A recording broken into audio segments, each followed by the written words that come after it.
La dirigida anterior estoy viendo que no tocamos IS, entonces hagamos un repaso rápido sobre eso. Resulta que el modelo ISLM es una de las herramientas más potentes en macroeconomía para explicar el comportamiento agregado de la economía, un equilibrio general de la economía.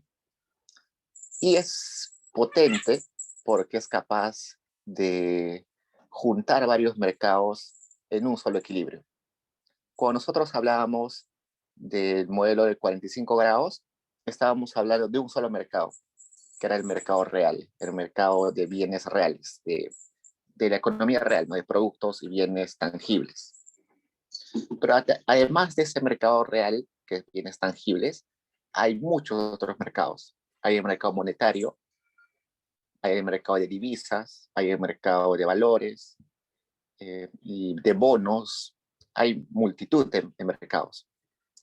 Entonces, la pregunta es, si estudiamos como el modelo 45, de 45 grados, un solo mercado, eso no está bien en realidad, porque lo que pasa en el mercado monetario afecta al mercado real, y lo que pasa en el mercado real afecta a todos los demás mercados. Entonces hay una interconexión entre múltiples mercados. Y en eso nos ayuda un montón el modelo IS. IS es un modelo que fue planteado en los 30, teóricamente por Keynes en realidad. Keynes lo explicó, pero no lo llevó a las matemáticas. Luego recién Hayek, si no recuerdo bien, o Higgs, fue el que lo llevó a las matemáticas. Higgs tiene un pequeño texto que se llama Mr. Keynes, es un paper bien chiquito, donde él hace una crítica a Keynes, y en esa crítica a Keynes plantea tres modelos, un modelo que era explicando cómo entendía la economía de los clásicos, un modelito donde explicaba cómo entendía Keynes la economía, y un modelito propuesto por él mismo para decir que tanto los clásicos y Keynes estaban equivocados. Y ahí es donde nace el modelo ISLM, porque utiliza exactamente esas curvas. No le pone sus nombres ISLM, pero ahí es el nacimiento de, de ese modelito. Entonces, lo que se hace usualmente en economía es empezar hablando de la IS por separado, luego la LM por separado, y luego juntamos las dos. Entonces, en la dirigida 4, que no la terminamos, ahí decía la curva IS. Entonces, la curva IS quiere decir Investment and Savings, es decir, inversión igual a ahorros. Eso es el reflejo de una economía real. Cuánto invierten las empresas, cuánto ahorran las familias, esa inversión y ese ahorro se genera en el mercado real porque las empresas invierten para producir cosas tangibles y las personas consumen bienes tangibles y lo que no consumen lo ahorran, ¿no? Entonces la IS es un reflejo de la economía real. Entonces en ese modelito que les pusieron ahí, ya sabemos que ingreso disponible es igual a tu ingreso total menos tus impuestos que pagas. Los impuestos o recaudación total es la tasa impositiva por tus ingresos. El consumo es un consumo autónomo más una propensión marginal a consumir multiplicado por tus ingresos disponibles. La inversión es igual a una inversión autónoma, una sensibilidad de la inversión frente a cambios en la tasa de interés. El gasto público, hemos dicho que es un gasto público acíclico, no depende del PBI o de los ingresos. Las exportaciones netas es la diferencia en exportaciones e importaciones. Las exportaciones dependen del PBI del resto del mundo, el PBI foráneo, y del tipo de cambio, ambos de forma positiva y con sus respectivas sensibilidades. Y las importaciones dependen del PBI nuestro, ¿no? Evidentemente, las importaciones también dependen del tipo de cambio, ¿no? Importaciones y tipo de cambio, sí, ¿no? Si el tipo de cambio es bajo, ¿qué sucede? Todo lo que compramos del exterior se hace relativamente más barato, ¿no? Entonces las importaciones aumentarían. Hay una relación inversa. Si el tipo de cambio es bajísimo, una computadora de $1000, y si el tipo de cambio es 2 soles por cada dólar, una laptop me costaría solamente 2000 soles. Pero por el momento estamos diciendo que solamente depende del PBI de nuestro país. Luego seguro vamos a ampliarlo, pero por el momento así nomás, para que sea más fácil matemáticamente. Y la ecuación de tipo de cambio, que dijimos que era un tipo de cambio de largo plazo y que también dependía de la discrepancia entre la tasa de interés nacional y la tasa de interés internacional o foráneo. Para hallar el equilibrio, simplemente lo que teníamos que hacer es aplicar nuestra igualdad o nuestra condición de equilibrio, que es que la demanda agregada de la economía tenía que ser igual a la producción de la economía. Y la demanda agregada era todo lo que consumían las familias, todo lo que invertían las empresas, todo lo que consumía el gobierno como gasto público y todo lo que nos compraba el exterior, que son las exportaciones netas. Entonces ahí reemplazamos todas estas ecuaciones ahí y finalmente en el solucionario que ustedes tienen, ahí está el despeje, nos va a dar un R que va a tener esta forma. Un intercepto menos acá una pendiente y el Y. Entonces, si nosotros sabemos que es así, al momento de graficar, no lo voy a resolver porque esto es de la dirigida anterior, así que solamente un repaso. Si nos dice que tiene pendiente negativa, quiere decir que este intercepto A corta acá. Como tiene signo negativo, tiene esa forma, queda pendiente, sería igual a menos B. Resulta que esta se llama la curva IS. Y la curva IS nos está diciendo lo siguiente. O en la curva IS sucede lo siguiente. Que la variable Y es aquella variable endógena y la variable R es la variable exógena. ¿Por qué? Como es el mercado de bienes, y en ese mercado de bienes tienen protagonismo las familias y las empresas y las empresas se ponen de acuerdo en cuánto se va a vender, en cuánto se va a producir y en cuánto se va a consumir, ¿no? Entonces, estos individuos determinan cuál va a ser la producción. En su interacción constante, determinan cuál va a ser la producción.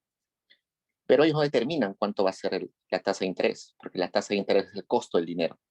Entonces, el costo del dinero está fuera del alcance de modificarla por estos agentes, por las empresas o por las familias. Las empresas no pueden ir al banco y decir, yo quiero pagar una tasa de interés del 5%. Y las familias y consumidores tampoco pueden ir al banco y decir, yo quiero que me paguen por mi depósito 5%. No, no. Es algo que ya está dado, que no se, que no se determina en el mercado de bienes reales. Entonces, es por eso que Y sí se determina en ese mercado y R es ya una variable exógena. La variable Y se nos va a decir, dado una tasa de interés R0, para que este mercado de bienes reales esté en equilibrio, el PBI tiene que ser este. Si por alguna razón la tasa de interés cae, para que el mercado siga en equilibrio, la producción tiene que cambiar a este nivel. Eso quiere decir que todos los puntos sobre la curva IS son equilibrios. Entonces, todos los puntos de la IS son equilibrios, pero equilibrios dado una tasa de interés.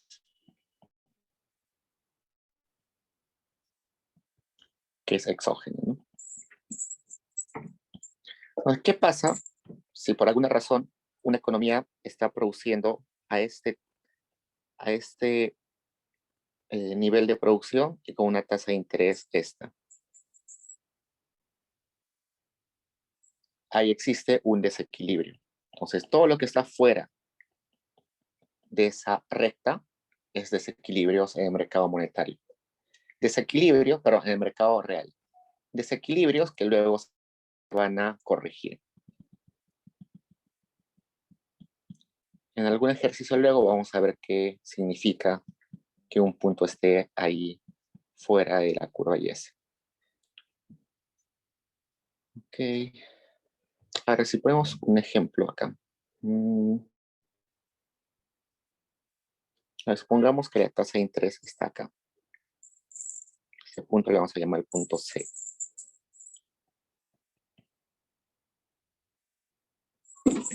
En ese punto C hay una producción Y-C y una tasa de interés RC. Resulta que las empresas y las familias están consumiendo o están produciendo, las empresas están produciendo este Y-C, pero con esa producción ellos deberían pagar una tasa de interés de ese tipo, ¿no? Su nivel de producción, sus capacidades productivas, le dan para pagar una tasa de interés acá R asterisco. Pero en el mercado, por algún evento de corto plazo quizás, la tasa de interés es alta. Entonces, ¿qué va a hacer nuestro productor? Va a decir, mira, yo estoy pagando una tasa de interés muy alta, entonces no puedo seguir invirtiendo. Voy a reducir mi inversión, quizás voy a vender máquinas para pagar mi deuda, entonces así estar menos endeudado. Y lo que va a hacer es producir menos. Va a producir menos hasta este punto.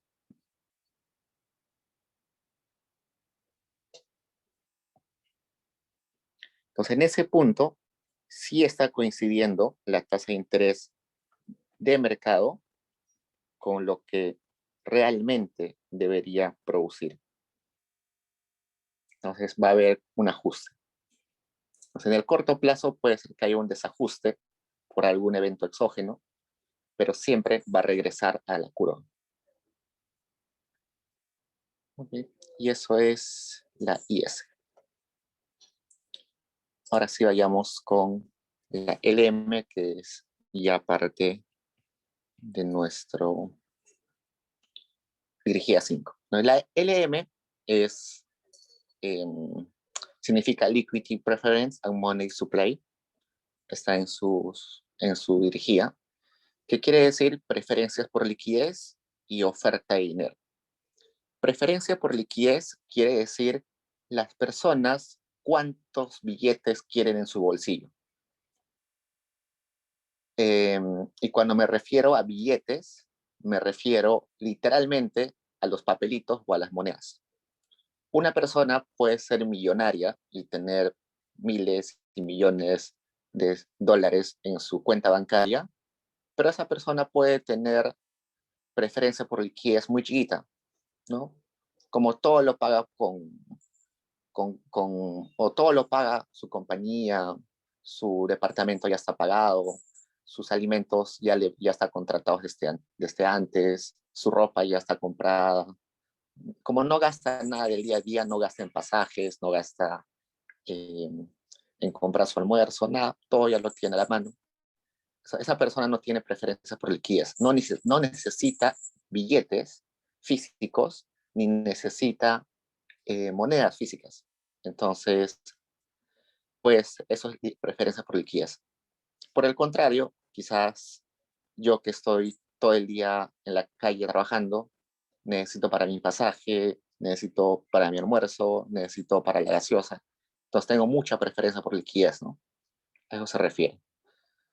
Y la oferta monetaria también se refiere a qué cantidad de billetes están en la economía. Entonces, por un lado, la liquidez o la preferencia por liquidez es una característica que tienen los agentes de la economía, tanto consumidores y tanto empresas. Las empresas también tienen una caja líquida que deben tener siempre ahí para gastar, una caja de efectivo. Y la oferta de dinero, nos preguntamos, ¿quién ofrece dinero en la economía? Es el Banco Central, ¿no? El Banco Central es el que, en teoría, según los libros, es el que imprime el dinero o el que ofrece la cantidad de dinero. Hoy sabemos que no es así, ¿no? No es que se imprime nomás, sino que hay una explicación detrás de eso. Pero, como les dije en la sesión inicial de este curso, los libros de macroeconomía, usualmente los estadounidenses, siguen diciendo que el Banco Central imprime dinero. Por eso si utilizamos el M rayita, eso quiere decir la cantidad de billetes o la cantidad de dinero que está en un mercado. Y eso lo determina el Banco Central. Y nos dicen que el Banco Central tiene la potestad de aumentar eso, quizás imprimiendo billetes, y tiene también la posibilidad de reducir eso, quizás recogiendo billetes de la economía. Hoy sabemos que eso no ha servido bien. Por ejemplo, en la época de Alan García no servía porque imprimir billetes o sacar billetes de la economía así nomás no es correcto, genera desequilibrios macroeconómicos. Hoy en día lo que hace el Banco Central es muy distinto, ¿no? Lo que hace el Banco Central es fija una tasa de interés de referencia y esa tasa de referencia hace que los mismos consumidores tengan una preferencia por dinero. Entonces, muchas personas, si la tasa de interés es grande, van a agarrar su dinero en soles y lo van a llevar a los bancos para que gane tasa de interés. Entonces, eso va a hacer de que de la economía salgan soles y sean guardados en un banco. Entonces, es una forma de mover la cantidad de dinero en la economía, ¿no? Y también el caso opuesto, ¿no? Si la tasa de interés es muy baja, un montón de gente va a querer sacar préstamos y cuando sacas préstamos, literalmente sacas billetes del banco. Entonces estás inundando la economía con más billetes. Entonces, hoy en día sabemos que es este canal, ¿no? Primero va a la tasa de interés y luego la tasa de interés hace o da incentivos a las personas de sacar dinero de la economía o inundar el dinero de monedas o de billetes. No es esto directo, que es lo que dicen los bancos o los libros. Pero como estamos utilizando un libro eh, estadounidense y además toda la macroeconomía estándar, al menos en macro 1, vamos a utilizar esto. Vamos a decir directamente que el Banco Central aumenta o reduce la base monetaria o la cantidad de dinero M. Eso es un supuesto que no es realista, pero que lo vamos a tomar como cierto, al menos en todo macro 1. Entonces, la curva LM nos da información sobre el mercado monetario, ¿no?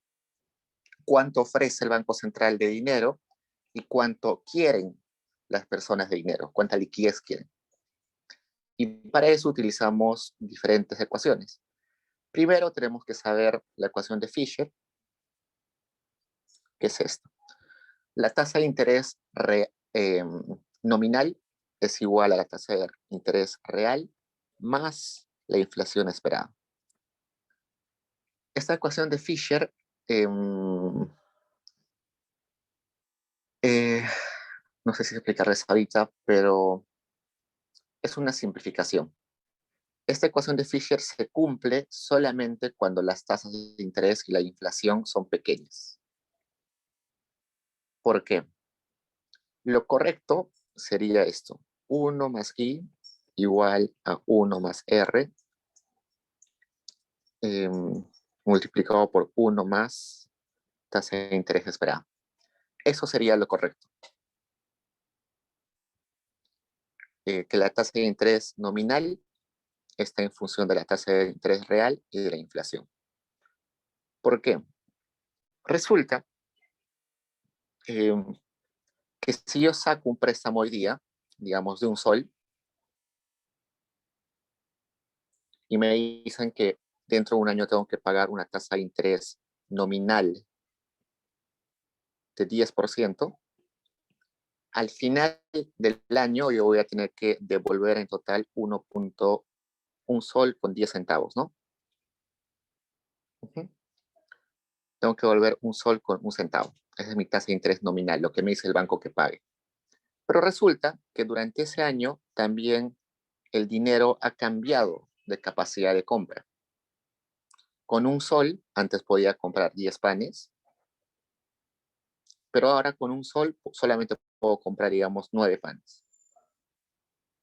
Y con 1 sol 10 puedo comprar 10 panes.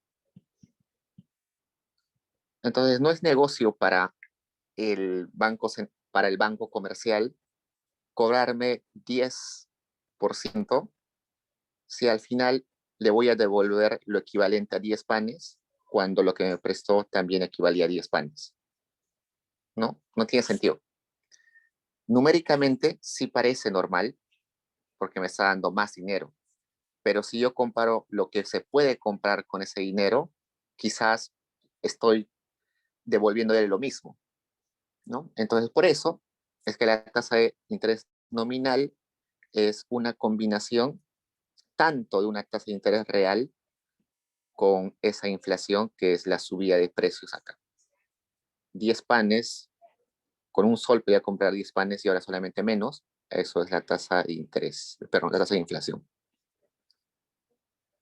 Pero resulta que cuando el banco me dice que me va a cobrar 10%, no es que me va a cobrar, no es que el banco ya sabe cuál va a ser la inflación de este año.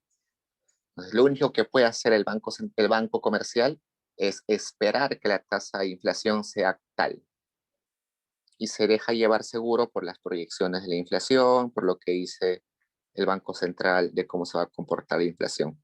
Por eso es que se le pone inflación esperada. Porque al momento de hacer el contrato, el banco comercial solamente tiene una expectativa de cómo va a ser, no tiene certeza de cómo va a ser. Entonces, esa tasa de interés real es lo que verdaderamente nos está cobrando el banco por el préstamo. Aparte de eso, nosotros tenemos que compensarle por esa subida de precios. Entonces, al final nos va a cobrar eso, ¿no? El doble. Entonces, supongamos que yo tengo 1 sol,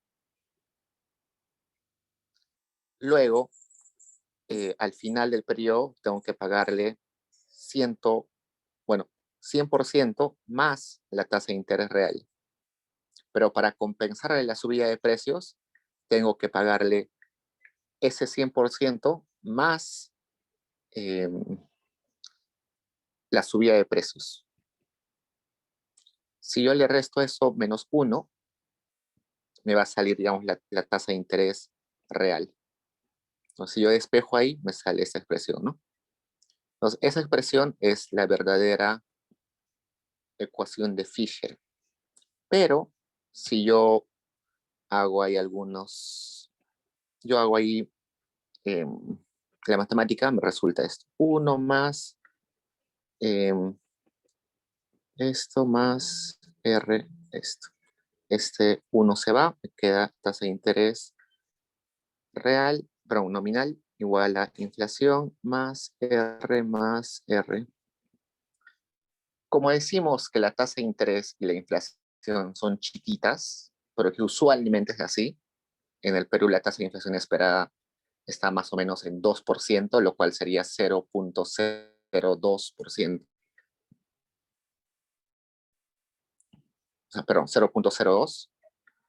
Y la tasa de interés, supongamos la tasa de interés de referencia ahorita es ¿cuánto?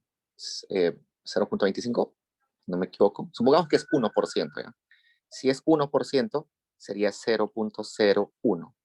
Pues la multiplicación de dos números chiquitos es casi cero, ¿no? Entonces, por eso es que se asume que esto es cero.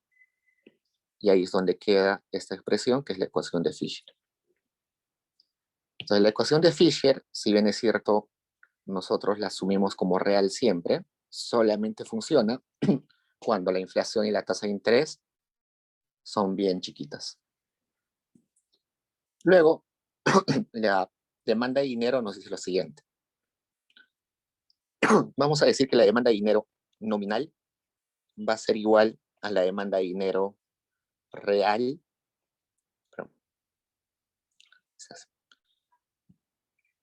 MD va a ser demanda de dinero real. M mayúscula va a ser demanda de dinero nominal. Y si lo dividimos entre P, sería la real, ¿no? Este M es, por ejemplo, 1.000 soles. Si yo divido 1.000 soles entre el precio de los panes, me va a decir cuánto en realidad puedo comparar con esos 1.000 soles. Por eso que se llama real, lo que realmente puedo conseguir con ese dinero. Y me dice, según la ecuación que nos han puesto ahí, que eso depende de los precios, evidentemente, pero también depende del PBI y de la tasa de interés. Te voy a poner acá PBI y tasa de interés. Y nos dice que depende positivamente del PBI. Entonces, un mayor PBI implica que hay más transacciones en la economía. Estamos en un auge, la economía crece, por tanto la gente hace más transacciones implican mayor cantidad de dinero disponible para transar, entonces por eso es que demando más dinero. Por otro lado, una mayor tasa de interés quiere decir que el costo de sacar un préstamo es más alto. Y como es más alto, las empresas se prestan menos dinero y entonces reducen su actividad. Y como reducen su actividad, van a demandar menos dinero. Demandan menos créditos y producen menos y por tanto menos transacciones. Pues menos demanda de dinero. Por eso la relación negativa. Entonces ahí sería una sensibilidad de la demanda de dinero frente a cambios en el PBI, una sensibilidad de la demanda de dinero frente a cambios en la tasa de interés.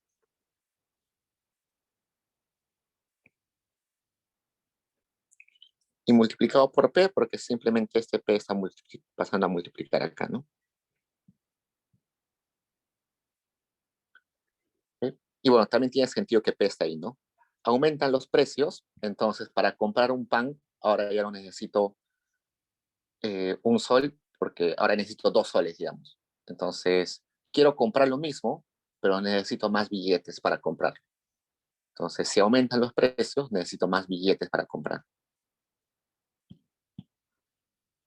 Y luego me dice que la oferta de dinero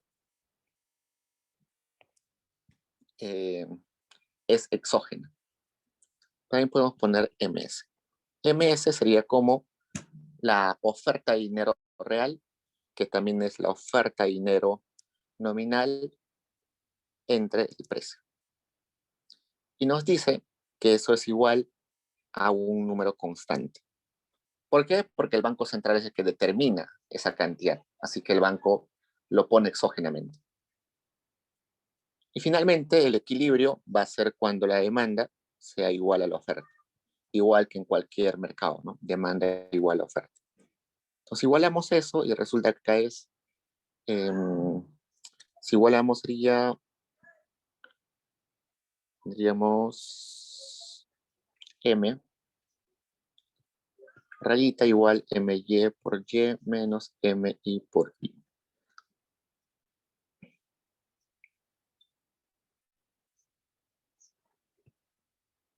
A mí no me gusta utilizar el precio acá. Si quieren pueden asumir que el precio es 1, no importa por el momento.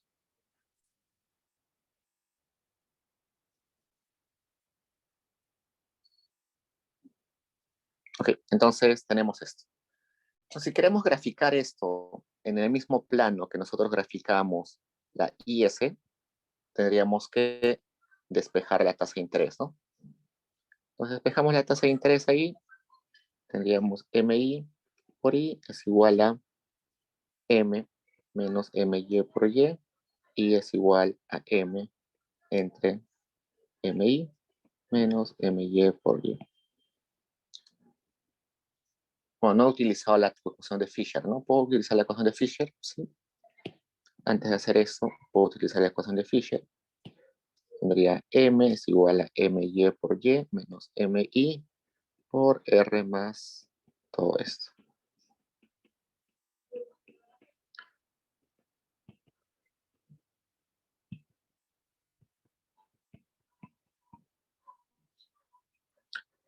Entonces, igual, ¿qué tenía que hacer? Despejar R, ¿no?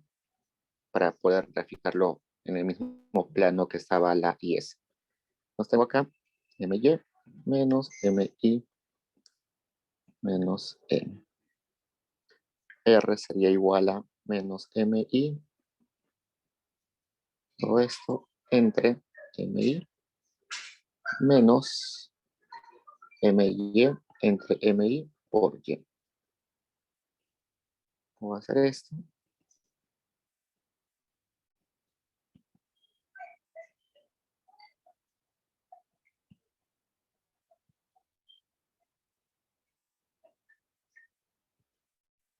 Y resulta que tengo esta forma, ¿no? R es igual a un intercepto más una pendiente multiplicada por Y. Es igualito, gráfico acá. Acá tengo R, acá tengo Y. Y resulta que empieza por acá más o menos. Tiene pendiente positiva. Esa sería mi LN. Y en este caso, ¿cuál es la exógena? ¿Cuál es la endógena? Como vemos en el mercado monetario, como lo que se está jugando o se está moviendo es la cantidad de dinero, ¿qué sucede si hay mucho dinero? La tasa de interés cae, ¿no? Si hay poco dinero, la tasa de interés sube. ¿Por qué? Porque la tasa de interés es el costo del dinero. Al igual que cualquier mercancía, si algo es escaso, su costo sube, ¿no? Entonces, como es el mercado de dinero, el precio del dinero es la tasa de interés. Entonces, la endógena es la tasa de interés. Y la exógena es nuestro Y, porque eso ya viene dado desde el mercado real.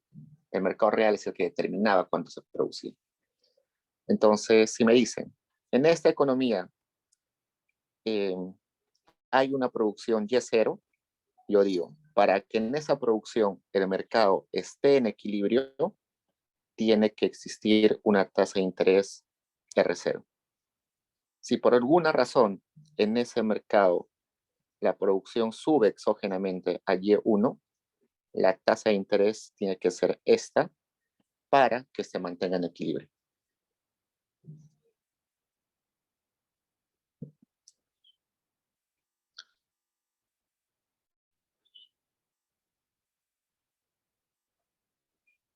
Entonces, a eso se refiere.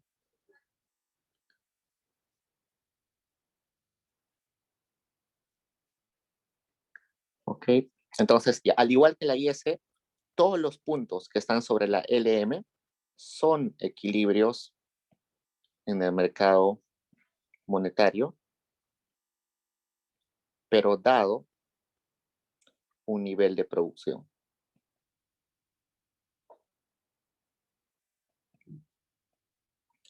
Y todos los puntos que están acá afuera son puntos de desequilibrio, que parcialmente o en corto plazo pueden existir, pero que luego van a tener que corregirse. ¿Hasta ahí preguntas, chicos? Esto, ¿cómo así desaparece P de la ecuación? Ahí me perdí. Sí, acá creo que um, sí, acá hagamos esto mejor. Lo correcto sería que la demanda de dinero real sea igual a la demanda de dinero a la oferta de dinero nominal, perdón, real, entre reales. Lo correcto es que sea entre reales. Entonces, MD era M de entre P igual MS entre P.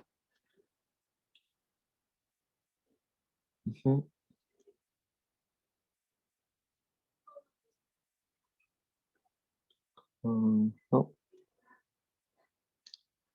Pues acá serían los P's. Ese sería MS.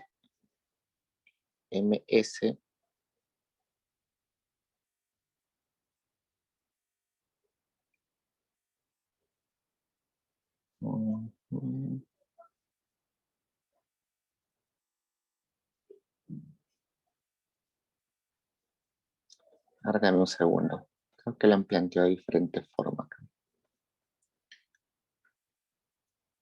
Yo suelo enseñar sin el P porque el P recién se vuelve importante cuando hacemos el modelo de oferta agregada. Por el momento el P no se hace importante, pero agregamos.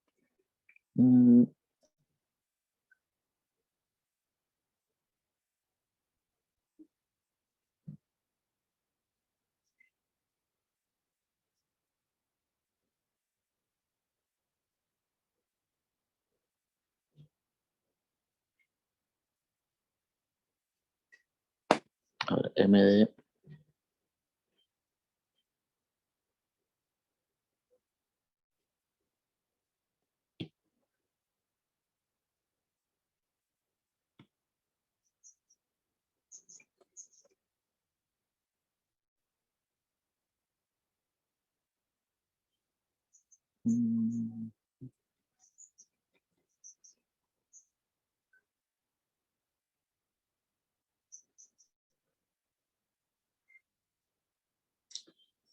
Ajá.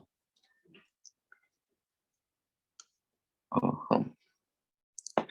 Ya me di cuenta. En esta expresión lo que han considerado el otro JP es que esta demanda no es demanda por dinero real. Así sería.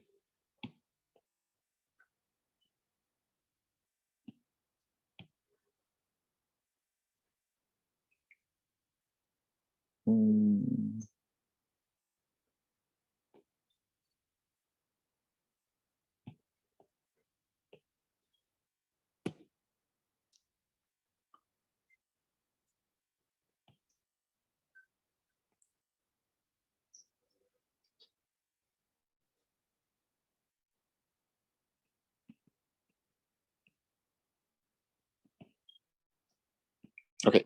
Pues lo que está poniendo acá es lo siguiente. Esta es la demanda por dinero nominal multiplicado por el P es la demanda de dinero.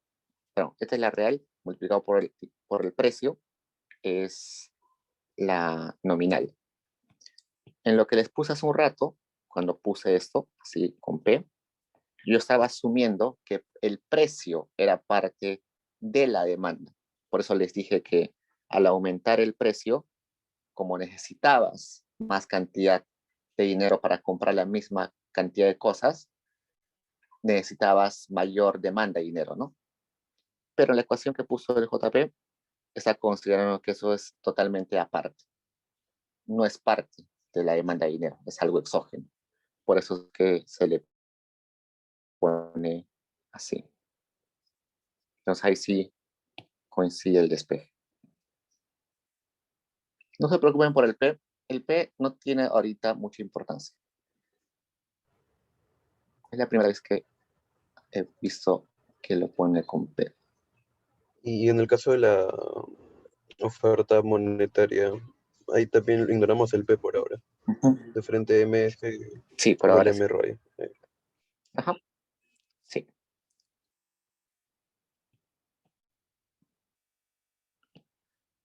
Lo que pasa es que en macroeconomía todo es como, todos los modelos son como un resumen, ¿no?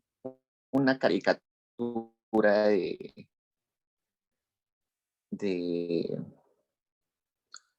del comportamiento de la economía. Por ejemplo, demanda de dinero, vamos a poner que la demanda de dinero es igual a esto, ¿no?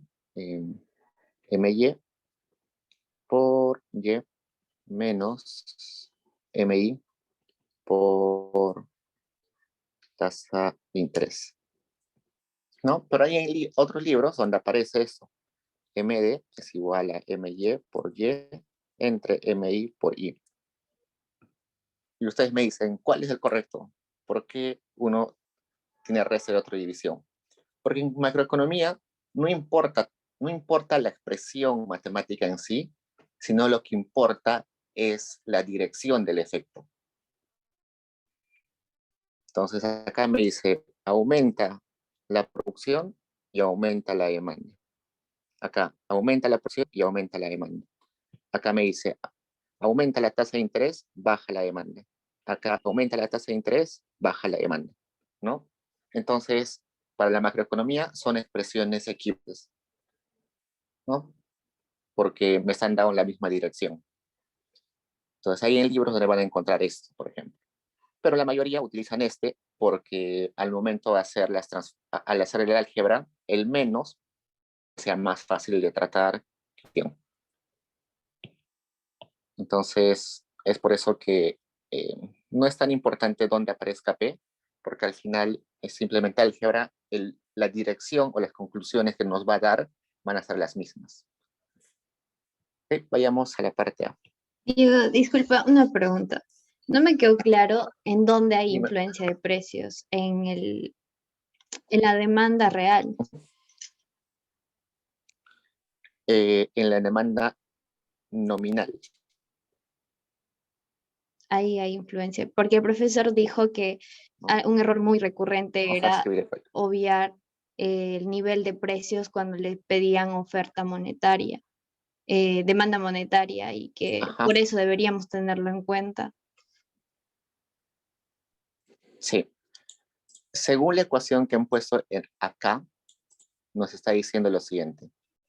La demanda de dinero, que esta es nominal, nos está diciendo que depende del precio y además de la demanda de dinero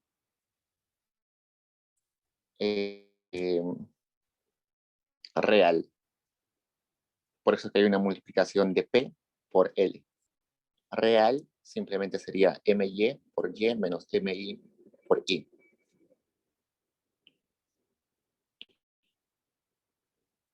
Acá han puesto la demanda MD como si fuera L, que depende de I y de Y.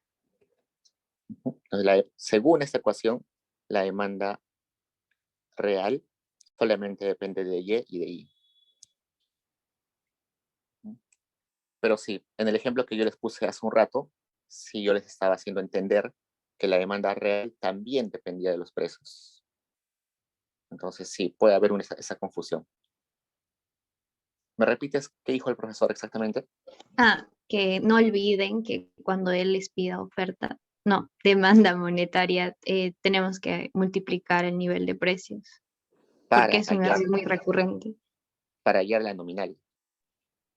O para hallar No la me real. acuerdo para qué dijo, pero dijo, no se olviden de multiplicar el nivel de precios.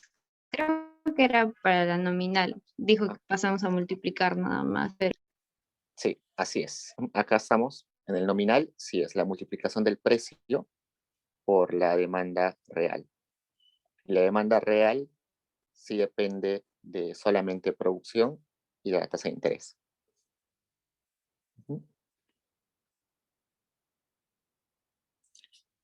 Okay, chicos, entonces acá sería MD, perdón, este es M demanda y M oferta, simplemente sería un número exógeno.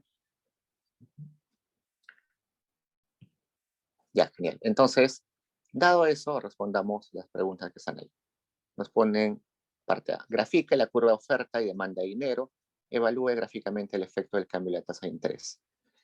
Entonces, no me están diciendo que grafique la LM, me están diciendo que grafique la demanda de dinero y la oferta de dinero. Entonces, a un lado puedo poner la tasa de interés, a otro lado la cantidad de dinero. Como me dicen que la demanda de dinero es simplemente una constante, entonces, bueno, la oferta de dinero es una constante, la oferta de dinero sería esta, ¿no? MS, que dijimos que era la oferta nominal entre el precio, lo mismo, y esa es la oferta. Y la demanda, que dijimos que en el libro o en el texto que le han puesto a ustedes, está como L y Y, donde dependía positivamente de y negativamente de I, ¿no? Entonces, eso quiere decir que es una curva negativa. Esta sería la demanda de dinero. Entonces, en equilibrio sería este, ¿no?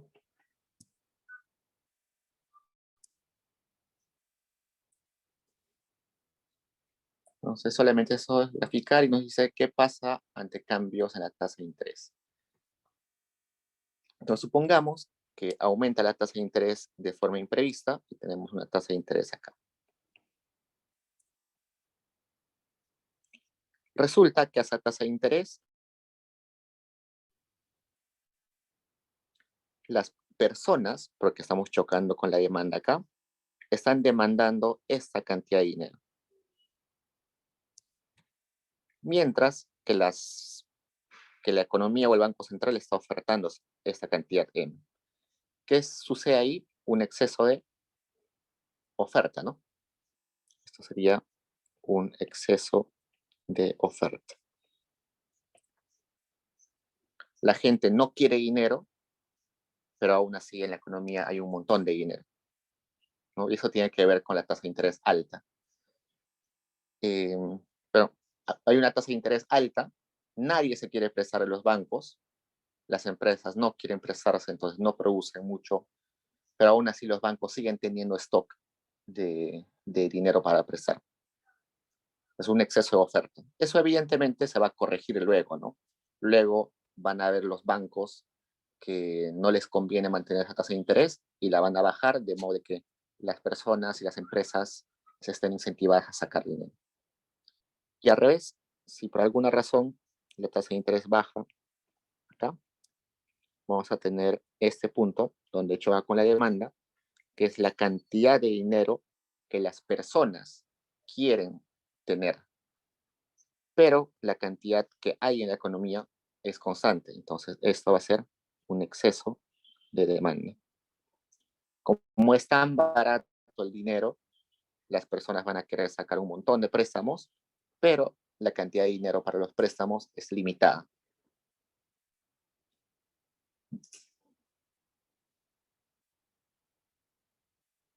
La B ya le hicimos, nos está pidiendo obtenga la ecuación de la curva LM y acá lo hicimos, ¿no? Acá está. Esa es la ecuación para la LM. Vamos a copiarla por si acaso.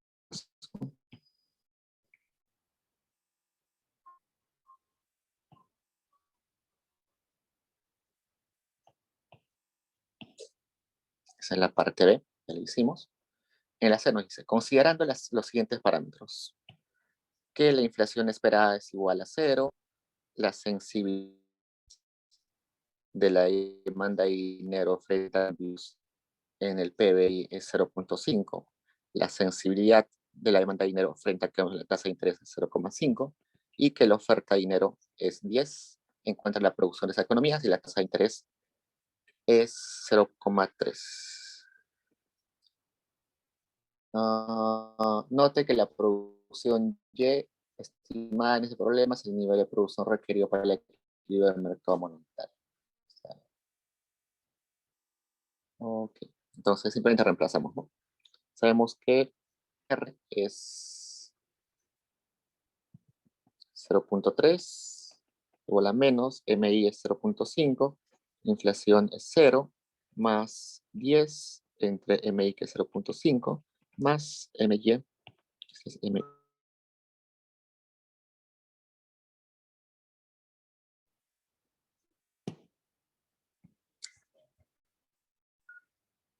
MY sería 0.5, 0.5 y Y. Entonces simplemente nos queda despejar, ¿no? Veríamos acá se va. Sería 10 entre 0.5, sería menos 20. Menos 20, que pasa a sumar, sería Y es igual a 20.3.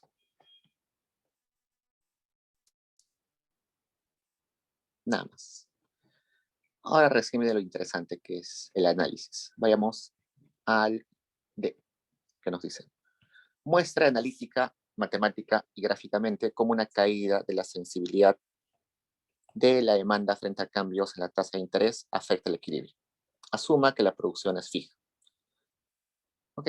Entonces, vamos a asumir que la producción es fija, es un supuesto, y que esto cae. Entonces, lo primero que me debo fijar, bueno, aquí estamos en LM todavía, ¿no? Ok. Todavía no hemos pasado al modelo completo.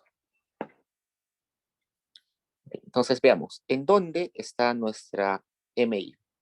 Regresemos a las ecuaciones. Y MI estaba en acá, ¿no? Si MI cae, ¿qué sucede con la demanda de dinero? Aumenta, ¿no? Según por el signo negativo, la demanda de dinero debería aumentar.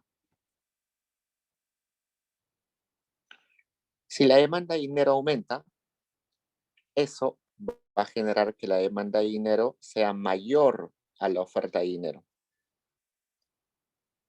Para corregir ese desequilibrio, en el mercado se debe mover la variable endógena. ¿Cuál es la variable endógena en nuestro modelo?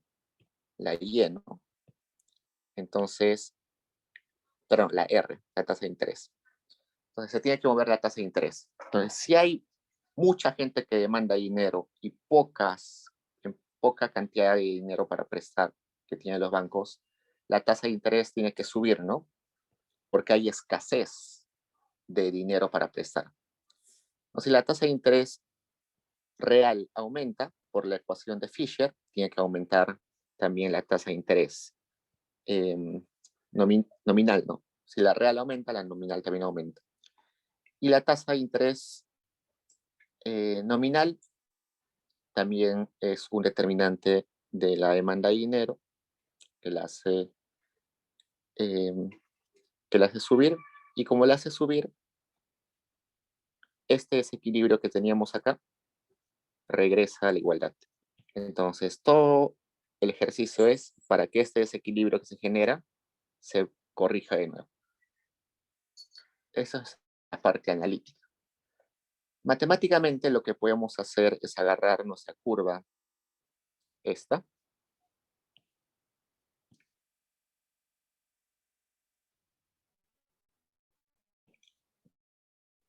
y aplicar diferenciales. Nos preguntamos lo siguiente: ¿qué tiene que pasar con el R, porque es la endógena, cuando M1 está reduciéndose? Y M1 reduciéndose es lo mismo que decir diferencial de M1 menor a 0, ¿no? Diferencial de M1 menor a 0 quiere decir que está decreciendo. Entonces yo puedo aplicar diferenciales. O sea, yo acá aplico diferencial. Bueno, yo aplico usualmente, no me gusta aplicar ese D, sino el delta. Es lo mismo en realidad, no se preocupen. Pero para mí se me hace más conveniente utilizar el delta. Entonces acá sería delta R, que es la variación de R, es igual a menos MI cambia, ¿no? Entonces tengo que hacer diferencial de MI. Para que sea más fácil voy a escribir esto. Sería así, menos MI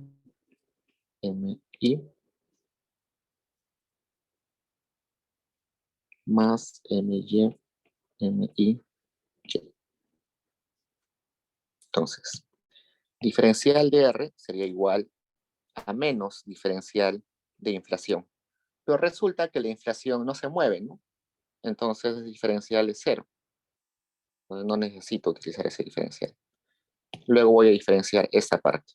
Cuando diferencio esta parte, está multiplicada por menos, entonces menos. M, como es una constante y no cambia, se queda quieta. Y voy a diferenciar el M1, pero como está en el denominador, como si fuera una derivada, debería ponerle M1 al cuadrado. Menos MY, que no se mueve, Y que según el enunciado es constante, diferenciado por mi, que es la que se mueve, pero como está en el denominador, sería mi al cuadrado. Parece complicado, ¿no? Pero también se puede hacer con derivadas. Ustedes pueden aplicar simplemente derivada de r respecto a mi sería igual a menos m1 al cuadrado más my por y entre mi al cuadrado, ya con el signo menos. Así, ¿no? Lo podemos utilizar cualquiera de los dos.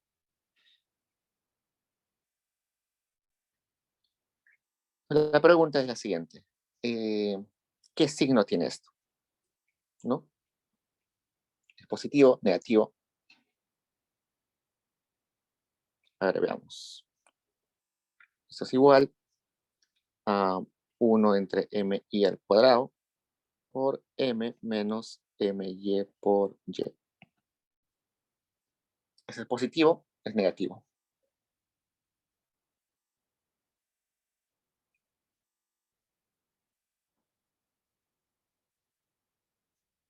Por supuesto, vamos a decir que es positivo porque m, como es la cantidad de dinero, siempre va a ser más grande.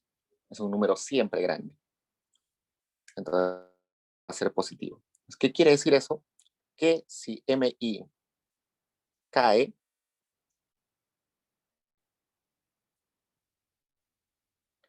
¿qué va a suceder con la tasa de interés? Bueno, acá me equivoqué de signo, creo. A ver, ayúdenme con el signo, chicos. Derivada, ya, ¿dónde estamos? Menos, menos. En algún lugar me equivoqué con la derivada.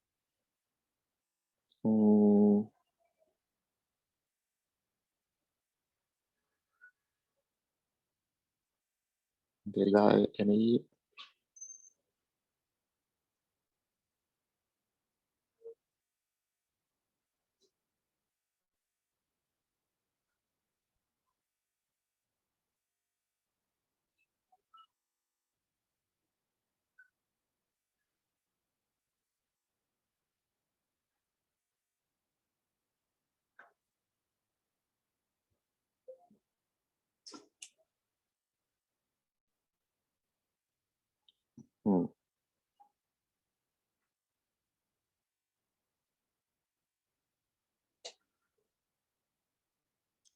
A ver, veamos.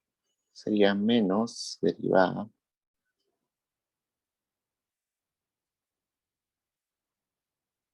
En el solucionario está mal, porque no puede haber, si estamos multiplicado por menos en el segundo, no, también deberíamos multiplicar por menos en el primero. En el solucionario está mal. Entonces,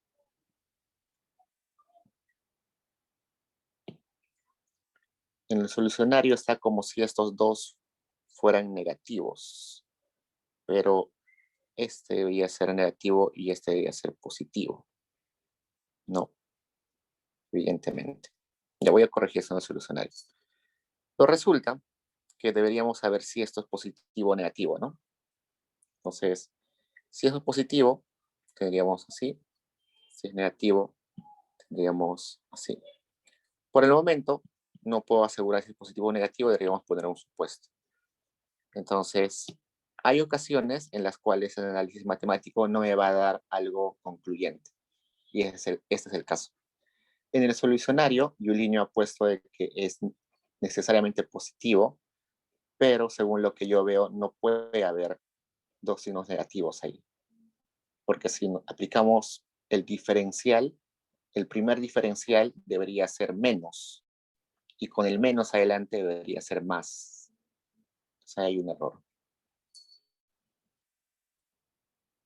Luego vayamos gráficamente, se lo voy a corregir en el solucionario. Entonces, tenemos y R acá. Tenemos, si graficamos la LM, sería así. Agarremos la LM, es esta.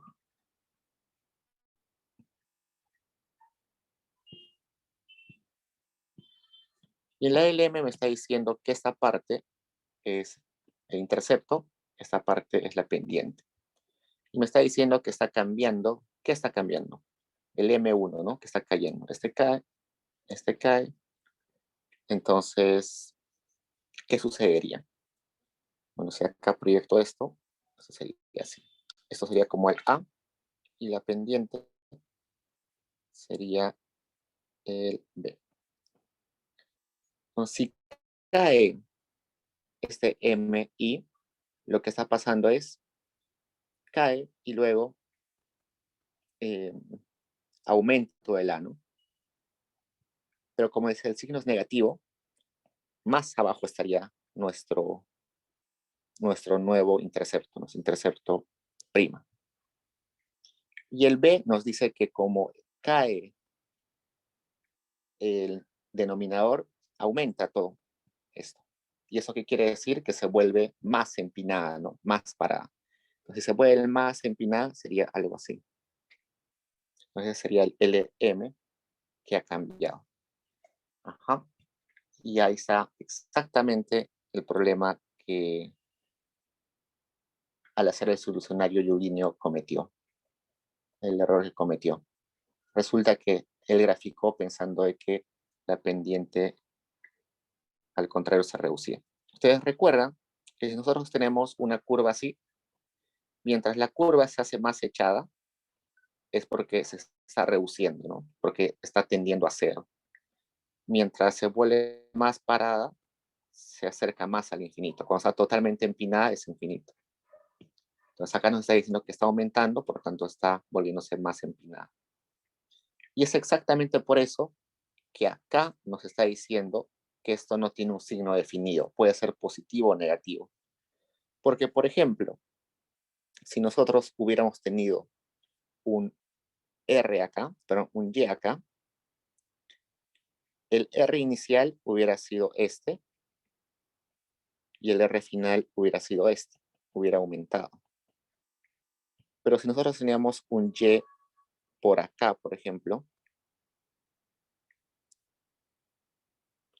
nuestro R inicial hubiera sido este y nuestro R final hubiera sido este, entonces hubiera caído. Por eso es que el signo acá es impreciso. Por esa cuestión de que se cruzan las curvas.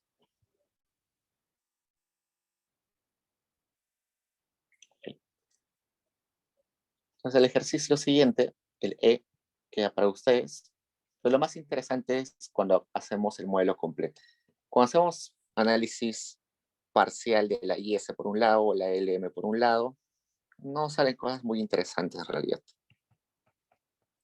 Pero cuando juntamos ambas, estamos hablando de un equilibrio que está representando el equilibrio tanto en un mercado real como en el mercado monetario. Entonces, acá tenemos el Y, acá el R, tenemos la LM, la IS. Entonces, resulta que este punto de equilibrio entre las dos es como el equilibrio de los dos equilibrios. Es un equilibrio ya de dos mercados. Como les dije, esta es una herramienta muy potente porque a partir de esto podemos meter más mercados. Luego van a ver seguro el modelo ISLBB, donde aumentamos una nueva curva acá, BB. Hay otros que le aumentan más curvas de otros mercados. Entonces se puede ampliar el modelo un montón. Por eso es que es bastante potente. Entonces nos dan ecuaciones ahí, que son las mismas ecuaciones que hemos tenido en los ejemplos anteriores. Son igualitas. Y nos piden hallar la IS y la LM. Pero ya las hemos hallado, ¿no? Entonces solamente copiamos. Sabíamos que la expresión de la LM, lo que hemos sacado hace un rato, es R igual a M más esta sensibilidad por la inflación esperada entre MI más MI por Y. Y en el caso de la IS, sabíamos que tenía esta forma. la más extensa.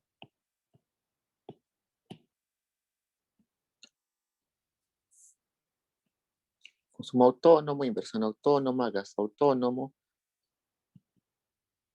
esta sensibilidad, todo esto.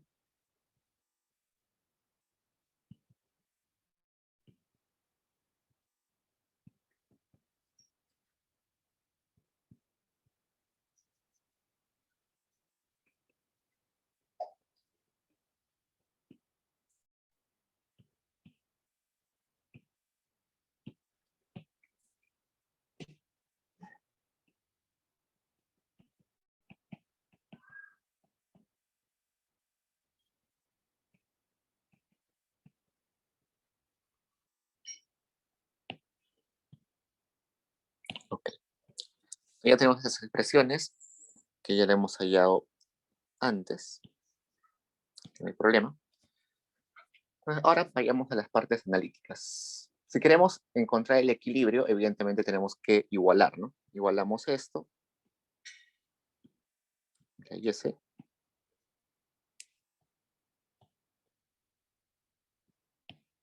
Y le igualamos con todo esto.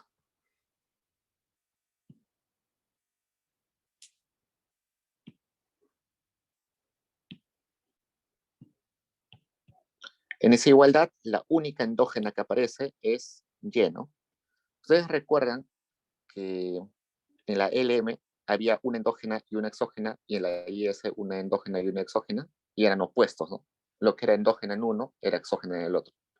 Como ahora estamos en un equilibrio ya general, las dos se vuelven endógenas. Entonces, tanto R como Y se vuelven endógenas. Entonces, en esta expresión que tengo acá, en esta igualdad, la única endógena que aparece es Y. Entonces, mi objetivo es despejar Y para saber el Y de equilibrio. El Y de equilibrio va a tener esta forma en realidad. Este despejo.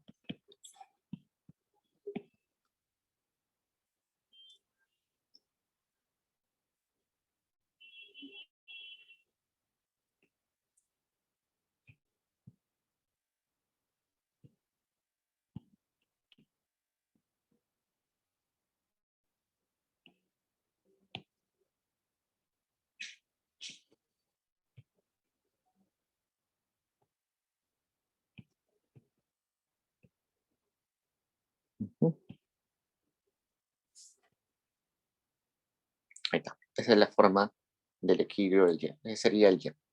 Y como nosotros sabemos que este es el Y de equilibrio, podemos reemplazarlo en la IS o en la LM para hallar el R de equilibrio. Como la curva LM es la más sencilla, la otra es muy larga, reemplazo ese Y ahí, ¿no? Entonces, en vez de este Y, voy a poner a todo esto.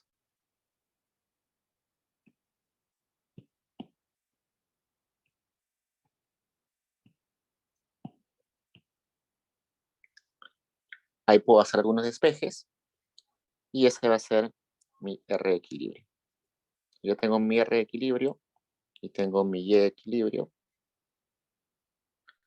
Con eso ya tengo las expresiones. Pero eso es pura álgebra, ¿no? No hay mucho análisis. Vayamos al C, que ya es más interesante. En el C dice, muestre analítica, matemática y gráficamente cómo una reducción en la inversión autónoma afecta el equilibrio. Entonces acá, primera recomendación. Cuando yo tengo una variación de alguna variable, me enfoco en el mercado donde está esa variable. Por ejemplo, en este caso, esta variable está en el mercado real, ¿no? El mercado real es IS. Yo voy a hacer todo el procedimiento de análisis donde seguro voy a llegar a un desequilibrio en el mercado real. Ese desequilibrio lo voy a tener que reparar en el mercado real hasta llegar de nuevo al equilibrio en ese mercado. ¿Y cómo se llega al equilibrio de ese mercado? Moviendo la endógena, ¿no? La endógena de este mercado real, que es Y. Y una vez que corrijo el error, recién paso al otro mercado.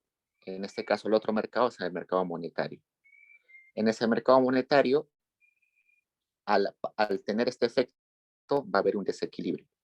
Ese desequilibrio lo voy a tener que corregir, volver al equilibrio, pero moviendo la endógena en ese mercado que es la R. Entonces, si se dan cuenta, todo esto va a provocar un movimiento en Y y un movimiento en R. Si es al revés, si empieza en el mercado monetario, tendría que hacer lo opuesto, ¿no? Va a haber un desequilibrio en el monetario, luego corrijo ese desequilibrio para llegar al equilibrio en el monetario, moviendo la endógena que es R. Una vez que corrijo eso, me voy al otro mercado, que sería real, donde se va a generar un desequilibrio, corrijo ese equilibrio moviendo la endógena, que es Y. Y ahí me quedo. Una vez llego a un movimiento en Y, un movimiento en R, o un movimiento en R y luego un movimiento de Y, ahí me quedo. Evidentemente, acá va a haber efectos de nuevo.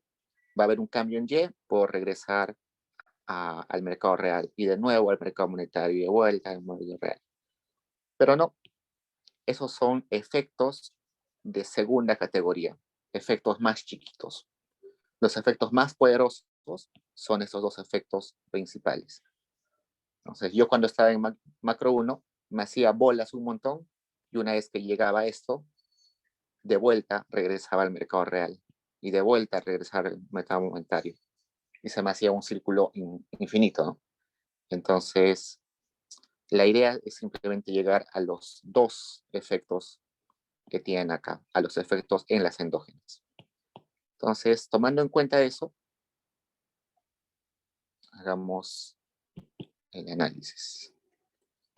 Entonces, baja la inversión autónoma y sabemos que la inversión autónoma está en la ecuación de la inversión. Entonces, baja la inversión.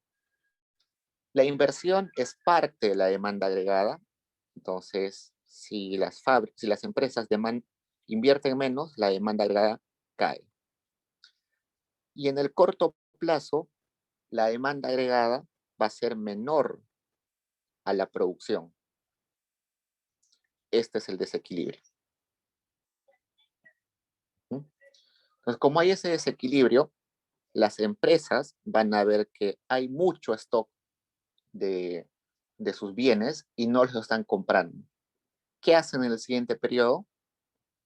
Hacen variar su producción, ¿no? Entonces su producción cae. Con eso ya corrijo mi mercado monetario, pero mi mercado real. Con eso regreso al equilibrio de demanda agregada igual a producción. Una vez que ya llegué a esto, me voy al otro mercado. En el otro mercado resulta que una caída del PBI hace caer la demanda de dinero. ¿Por qué? Menos producción, menos transacciones, menos cantidad de dinero que circula. Entonces cae la demanda de dinero. Eso va a generar un desequilibrio en el corto plazo donde la demanda de dinero va a ser menor a la oferta de dinero del desequilibrio. Ese desequilibrio lo tengo que corregir. ¿Con qué? Con un movimiento de la endógena. Y la endógena acá es R. Si hay mucha oferta y muy poca demanda, los bancos para al final prestar el dinero tienen que reducir el costo del dinero, ¿no? De modo de que las personas sí aumenten su demanda. Entonces, es al equilibrio de demanda igual a oferta de dinero. Y ahí nos quedamos porque ya hemos movido la endógena de mercado real y la endógena de mercado monetario. Ahí nos quedamos. Ya hemos corregido los desequilibrios,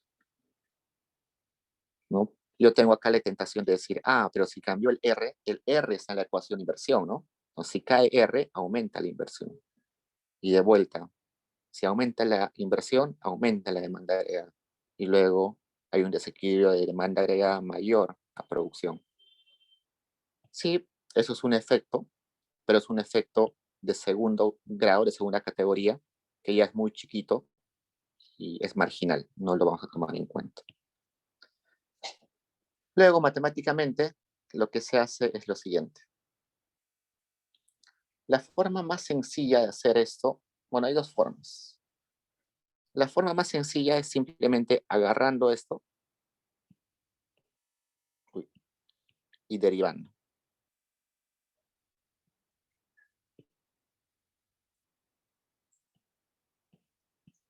¿Okay? Entonces me dicen, esta es la expresión del PBI en equilibrio. Lo derivo respecto a la inversión. Entonces, ¿dónde está inversión ahí?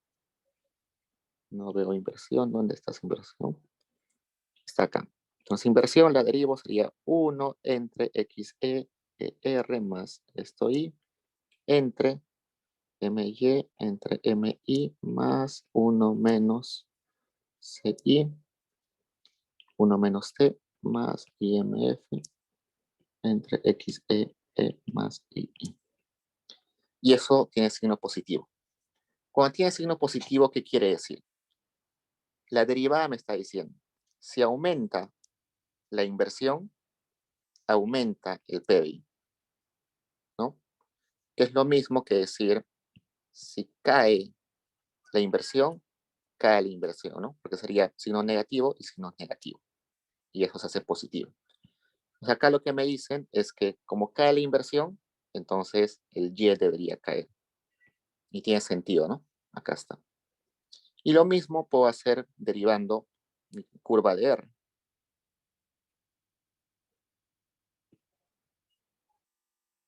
Agarro mi curva de R. Y como me dicen que varía la inversión autónoma, la derivo. Entonces sería MY, MI por 1 entre XC, R más I entre toda esta expresión.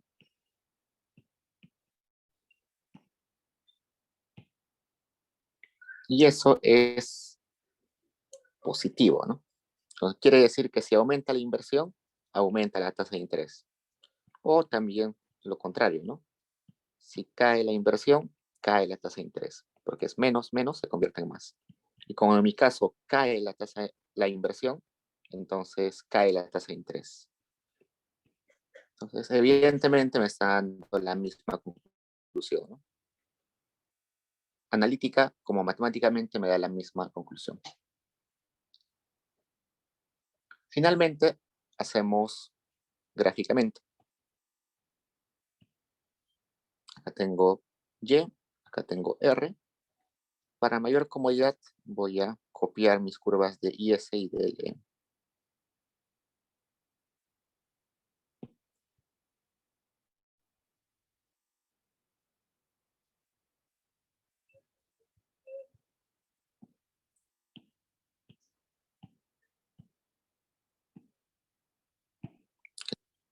Entonces tengo acá mi LM y acá mi IS. Me están diciendo que lo que cambia es la inversión autónoma.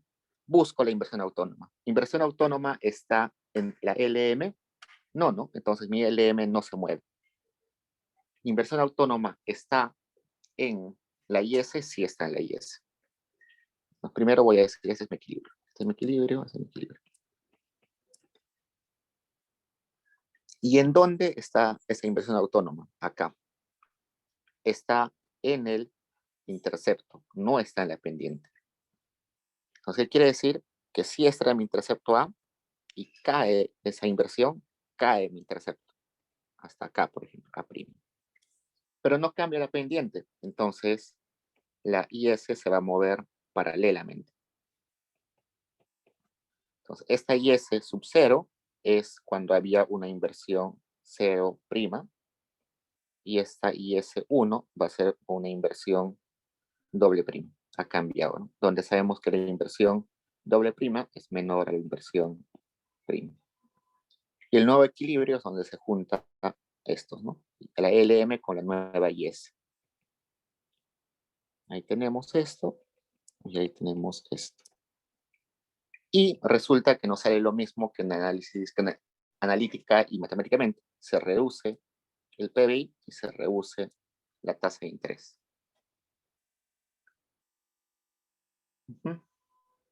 A ver, vayamos, ¿qué más hay? Vayamos a un ejercicio más complicado. Tenemos 10 minutos. Vayamos al último, que creo que es el más complicado. Vayamos al F. El F me dice, en el mercado cambiario se espera que el tipo de cambio se deprecie. Es decir, que este tipo de cambio aumente. A ver, tipo de cambio es igual a la cantidad de soles que nosotros debemos dar por $1, ¿no? ¿Qué pasa si el tipo de cambio aumenta? Eso quiere decir que yo tengo que dar más soles por la misma cantidad de dólares. En otras palabras, mi sol tiene menor capacidad adquisitiva de $1. Yo puedo comprar menos dólares con la misma cantidad de soles, pero yo tengo que utilizar más soles para comprar los mismos dólares que compraba antes. Por eso es que se llama una depreciación. Una depreciación es sinónimo de un aumento en el tipo de cambio. Y al revés, ¿no? Si el tipo de cambio cae, quiere decir que yo tengo que dar menos soles por $1. Entonces la capacidad adquisitiva de los soles para comprar dólares mejora. Entonces eso es una apreciación. En ese caso me está diciendo que este tipo de cambio a largo plazo es cero, aumenta. Y me dice que ante ese efecto, el Ministerio de Economía lo que va a hacer es cambiar el gasto público para que el efecto vamos acá, ¿qué se hace con el gasto? Para que nuestro Y no se mueva. Entonces, lo que quiere hacer el Estado es que ante este cambio en el tipo de cambio, va a reaccionar cambiando el gasto público de modo que el PBI no se mueva. Entonces, hagamos analíticamente. Empecemos con esto. Entonces, un aumento del tipo de cambio, nosotros sabemos que el tipo de cambio de largo plazo afecta el tipo de cambio de corto plazo, ¿no? Regresemos a ver a nuestras fórmulas. ¿Dónde están nuestras fórmulas?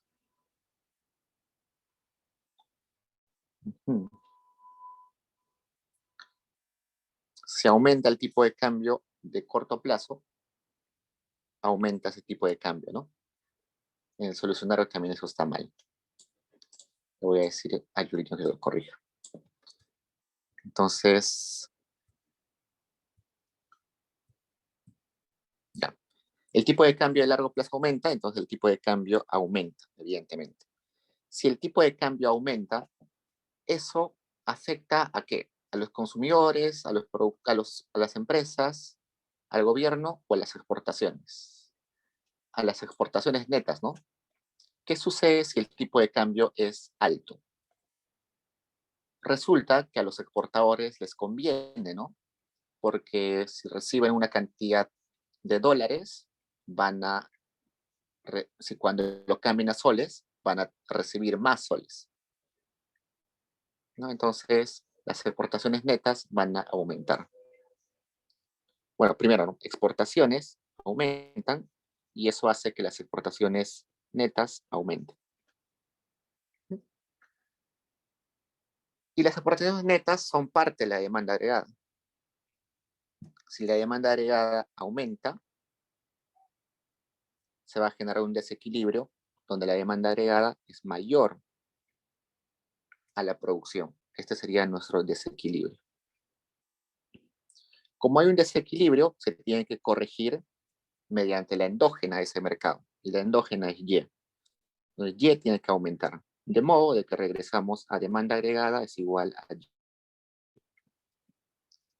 Entonces acá ya estamos terminando el mercado real. Y ahora pasamos al mercado monetario, ¿no? En el mercado monetario, el Y está dentro de los determinantes de la demanda de dinero. Si aumentan las transacciones, la gente necesita más dinero, entonces hay un desequilibrio, hay más demanda de dinero que oferta, que se tiene que corregir con la endógena. La endógena en ese mercado es R. Si hay mucha demanda y muy poca oferta, ¿qué tiene que pasar para que volvamos al equilibrio? Tiene que aumentar, ¿no? Como hay mucha gente queriendo préstamos, entonces se hacen más, los préstamos son muy requeridos. Cualquier cosa que sea muy querida por las personas, que las personas quieran tenerla, sube de precio. Como la gente quiere un montón de dinero, el precio del dinero aumenta. Entonces, de modo que si aumenta ese precio, la gente va a decir, ah, ahora ya no quiero porque es muy caro. Entonces, regresamos a esta igualdad. ¿Ok? Entonces, eso es lo que pasa por este efecto. Pero ahora nuestro gobierno quiere reaccionar y quiere cambiar el gasto público. Entonces, veamos. Si el gasto público disminuye, ¿qué pasa con la demanda agregada? Disminuye también. Eso genera un desequilibrio donde la demanda agregada es menor, bueno, es sí, menor a la producción. Como las empresas ven que hay más, no venden todo, van a reducir su producción. Entonces, con eso ya se corrige el desequilibrio en el mercado monetario. Y ahora pasamos al mercado real, perdón. Y ahora pasamos al mercado monetario. Entonces, una vez que se reduce la cantidad de transacciones, la demanda de dinero cae, generando que haya menos demanda que oferta, y ese desequilibrio se va a tener que corregir utilizando nuestra endógena, que es R. Entonces, si hay poca demanda, lo que tiene que suceder es que el precio baje para que más personas puedan acceder a ese préstamo. Entonces, acá regresamos al equilibrio. Y ya se movió la endógena del mercado real, ya se movió la endógena del mercado monetario. Por este lado aumenta el PBI, por este lado se reduce el PBI. La idea es que esos dos efectos se compensen de modo de que el PBI sea constante, no se mueva. ¿Okay? Entonces veamos ahora matemáticamente. A ver, ¿dónde estamos? Voy a copiar nuestras fórmulas para... Acá primero copio esto.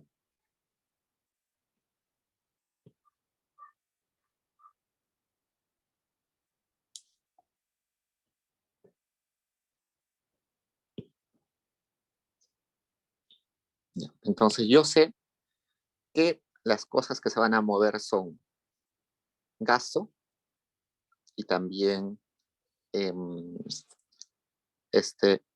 tasa, tipo de cambio a largo plazo. Entonces voy a hacer demandas parciales, ¿no? O, perdón, derivadas parciales. Pues primero lo que voy a hacer es lo siguiente. Voy a derivar mi Y respecto al gasto. Y eso es igual a 1 entre XE R más I entre todo esto.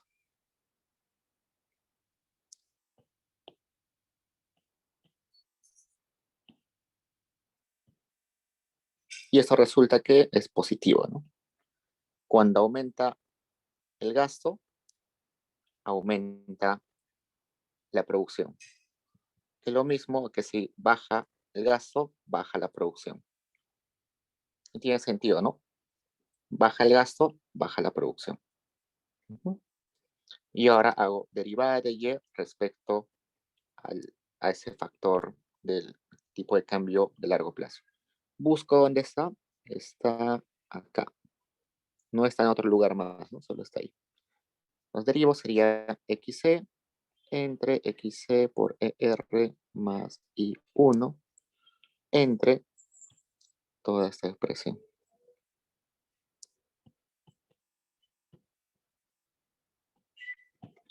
Y eso es de signo positivo o negativo. Veamos. X.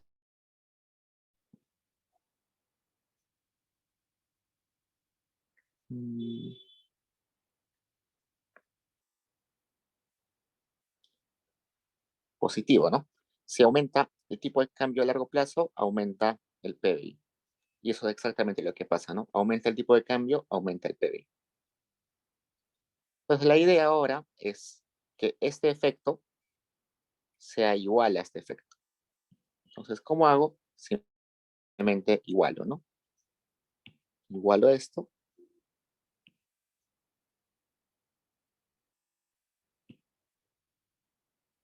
Voy a llevar todo a una nueva pantalla.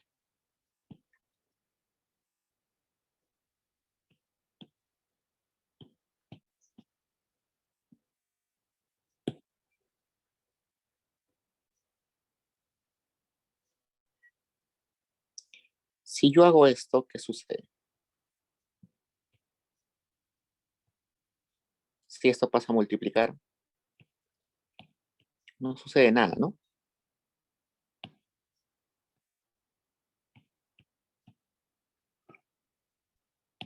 Si acá paso a multiplicar esto,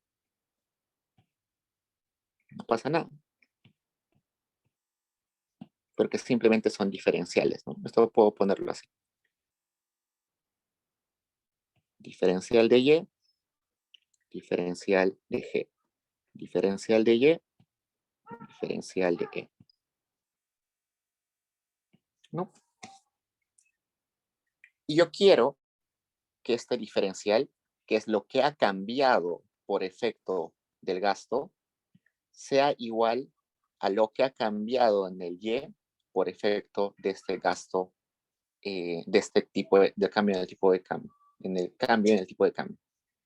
Entonces, igualo esos, ¿no? Entonces, igualo esto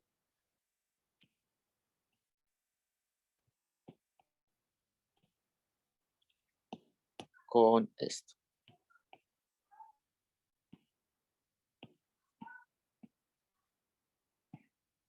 Ya está. Entonces, la pregunta era, ¿cuánto tiene que variar mi gasto público ante un cambio en el tipo de cambio? Entonces, ¿qué hago? Simplemente hago esto, ¿no?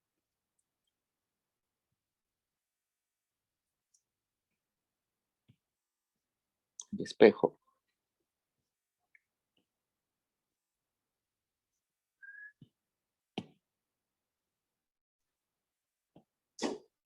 Evidentemente ahí se va a simplificar, ¿no?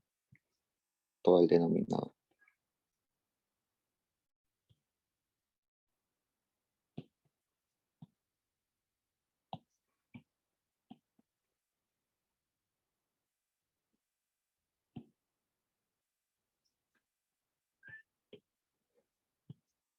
Todo esto se va, todo esto se va.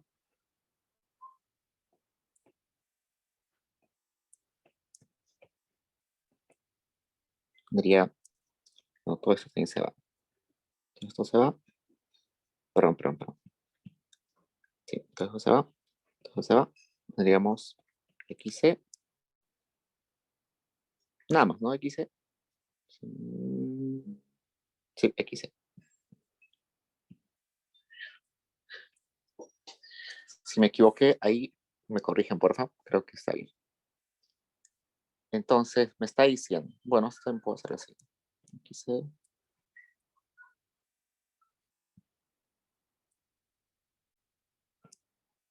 Entonces me está diciendo, si por alguna razón este tipo de cambio aumenta, mi gasto debería reducirse. Hay un signo que nos estamos equivocando ahí. A ver.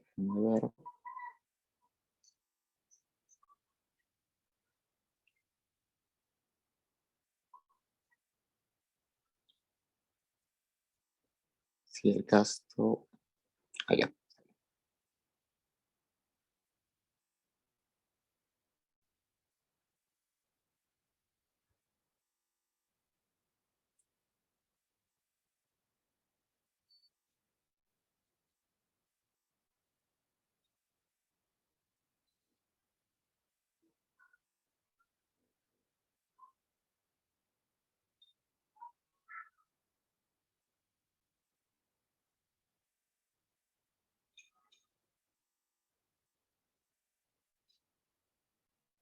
A ver, déjame ver.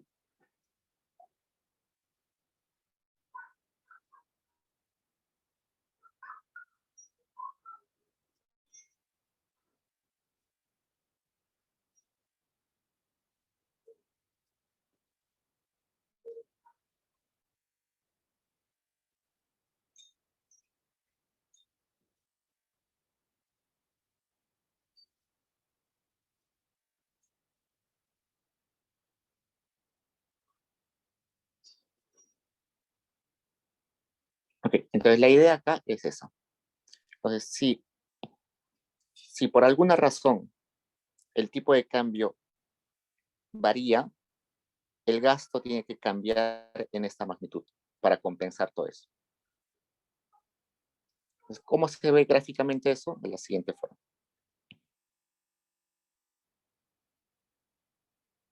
Tenemos el M, tenemos IS. El tipo de cambio, ¿dónde está? En la IS, ¿no? Entonces, en la IS hay un tipo de cambio. Ese tipo de cambio de largo plazo, si nosotros regresamos acá, ¿listo? Vamos a la IS. Ese tipo de cambio está acá. Solamente afecta al intercepto. Entonces, si eso aumenta, resulta que va a caer, ¿no? Cae. Cae ese intercepto acá. Pero no cambia la pendiente, entonces sería la IS1 asociado a un tipo de cambio primo. Entonces, este sería el equilibrio A, este sería el equilibrio B. Pero nuestro gobierno lo que hace es agarrar un nuevo gasto. Veamos dónde está el gasto en la IS. En la IS, el gasto está acá. Solamente está en el intercepto de la IS. No está ni en la LM ni en la pendiente de la IS. Entonces, lo que va a pasar es que ahora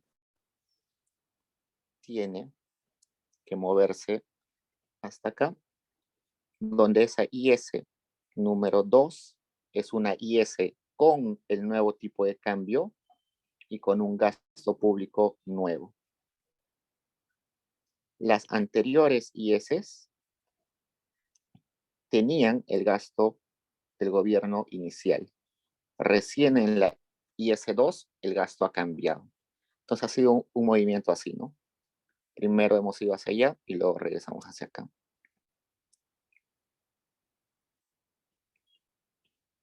Primero el PBI cayó y luego por acto del gobierno regresó. Igual en la tasa de interés, primero cayó y luego con el acto del gobierno aumentó.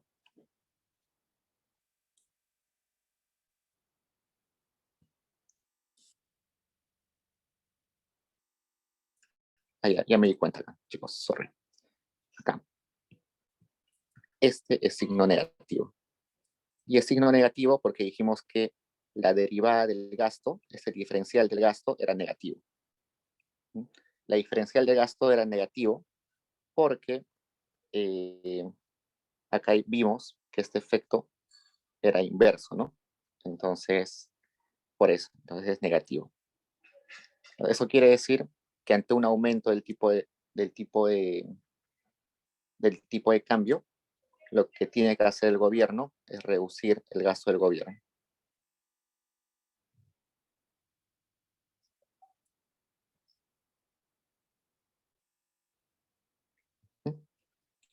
Entonces ahí sí coincide. ¿Preguntas, chicos?